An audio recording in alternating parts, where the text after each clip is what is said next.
Dati akong nagtutulak na shabu, pero ngayon, ito na tinitinda ko. Kunyari, leeg to ng chismosa, pigain mo. Pagkatapos, punasan ng katas ng chismosa para malinis ang krimen. Tangina ka, chismosa ka. Pwede rin itong panglinis ng regla ng kotseng hindi iyon ng bangka. Tangina, lahat na!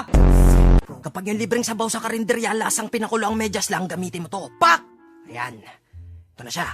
Pero kapag naalala mong mahirap lang kayo, ibalik mo. Hoy, ba't binabalik mo yan dyan? Huwag mo pakalaman! Nagpupunas yung tao eh! Ah! Pag may mga bisita kang kupal, pabebe at mga paandar, lagyan mo ng asido yung carpet nyo. Ayan. Tunaw ang paan ng mga poke ng inang yon. Pero pag bati na kayo, punasan mo. Diba nagpagod ka lang? Ayan.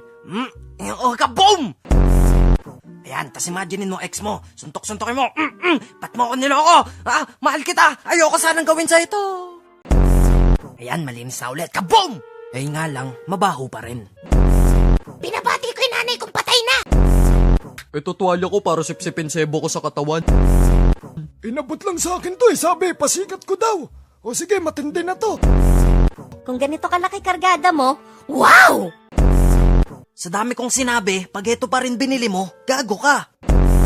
Ang ShamWow, mainam na pamunas ng mod takils at ng kahit ano pa. Ito, fuck this shit. Si SpongeBob, fuck that nigga. Para mas mabilis namin kayo mauto, itong $20 value na map ay inyong for free. Ito'y mabisang pamunas ng nagkalat na bulbol. Huli ka, balbon. Bili kayo ha.